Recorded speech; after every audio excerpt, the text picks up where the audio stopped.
Hey everybody, Helen here, aka Dirt in the Ground. This is a video requested by somebody who's going to stay anonymous because I always keep people anonymous whenever I'm asked to do a video request. I just always do. The question that was asked was, what brushes do I bring with me when I'm doing any kind of work, like a photo shoot,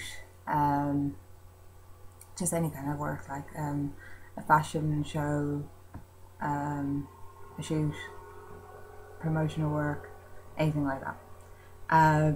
These are the brushes that I bring with me, and they shouldn't, but they all neatly fit into my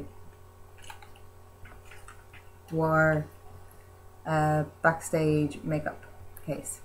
They shouldn't really fit all in there, but they do because I smush them all in there. And I'm not really going to go into any specific order, I don't think. I'm sure I'll try anyway. Concealer brush. I usually put on concealer with a brush or my ring finger. It depends on the person I'm working on. If the person has, say, acne vulgaris or aka very bad spots that could be broken or something like that, I don't want to put my finger on the broken spots because that can lead to cross-contamination. So I always bring a brush with me. You know, if the person has just a little bit of red skin or purple under their eyes, then that's grand, you know. In an exam situation, you wouldn't be allowed to touch the model with your fingers. You'd have to use a brush. So I always bring a little brush with me. I'm just going to be putting these into a glass now because I've just finished cleaning them all. I always bring around about 3 foundation brushes, 3 or 4 different foundation brushes, depending on the amount of people I'm going to be working on. Because then after I'm finished using one of these foundation brushes, I can clean it. I usually clean it with a bit of hand sanitizer. This bottle is absolutely fantastic. I clean it with a little bit of hand sanitizer and kitchen roll. This hand sanitizer is gentle on the hands, therefore if you get a client with dry, sensitive skin, it's not going to be like an astringent on their face when you're applying the foundation, and it dries exceptionally quickly and it doesn't leave an oily like texture on the foundation brush. It dries super quick and it really lifts all the foundation off the brush. My neighbour's just saying hi to the cat. I'm sorry, I'm just giggling away. So yeah, I usually bring around about 3 or 4 foundation brushes. These are usually the 3 that I bring.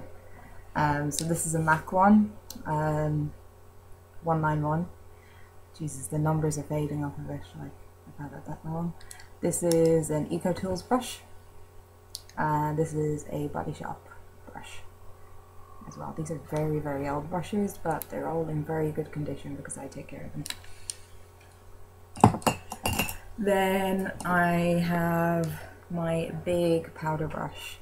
I really love this brush. This is an e.t.c tool brush as well. It's extremely soft. All the clients I've ever used this on always comment on how soft it is, and you know, I just whip the powder on their face, and they just comment on how soft the e.t.c brushes are. They love this brush, and they're always asking me where did I get it.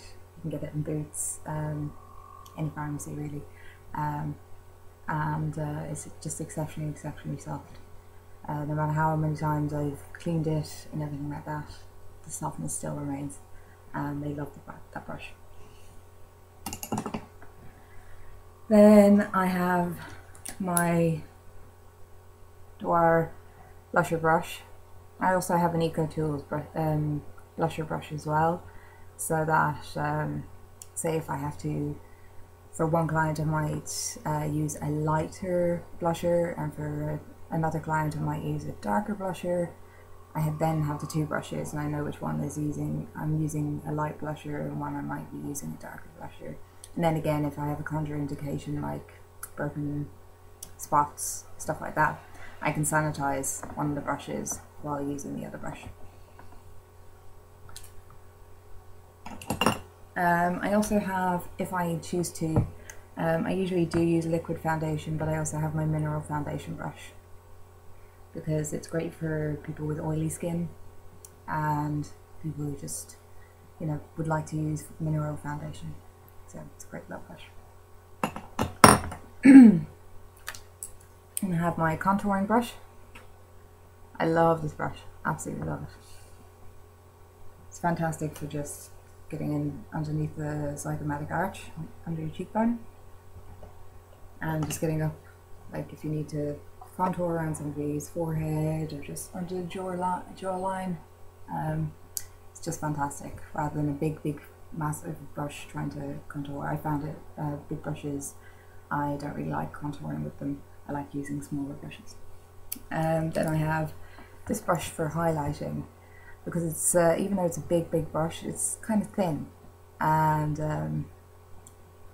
I kind of like totally contradicted myself there, because I like to use bigger brushes for highlighting areas, but I like using smaller brushes for contouring areas. Contradiction. Then I have all my little finicky brushes. I usually use this brush for applying eyeshadow into the socket of the eye. Can't really see it there, but no matter what the eye shape, because it's not just a great brush for application, but it's a great brush for blending as well, because it's very soft. Because the less product you pick up with the brush, the more you can build it up. Because if you put a load of product on a brush and then whack it on the eye, and then you realize, oh shit, I've applied too much, you'll be spending a lot of time blending it out. Speaking of blending, this is my blending brush from Chanel, number 19, I think it is. Yes, it is. It's an absolutely lovely brush, because it's lovely and long, and it's lovely and soft as well. And it's great if somebody, you do their makeup and they go, oh, it's a little bit high, could you just take it down? And you're just like, yeah, sure, no problem. Blend it out, and they're just like, yeah, that's perfect. It does the job so easy. This is my fuchsia brush, double-ended brush. Fuchsia doesn't have any numbers for their brushes. So it's got a nice round head on one end and a nice pointed end on the other end. This end, the pointed end, is great for getting under the eye, bringing colours under, and this is just great for applying onto the lid of the eye and the upper lid. It's a lovely brush. I absolutely love this brush. This is a smudger brush, and this is supposed to be used for eyeliner. I use it for both eyeliner and eyeshadow. I love this brush. It's very versatile, so I really love this brush. I'd be lost without it. And last but not least, and I love this brush, and literally I have clients nearly grabbing this brush out of my hand because they just love what it does, is my lip pencil, and not lip pencil, lip brush. The reason why I love this brush is not just because it looks like a James Bond device, but it's because of the shape of it. It's got a lovely tip to it, so it's great for just getting into the corners, up on the Cupid's bow.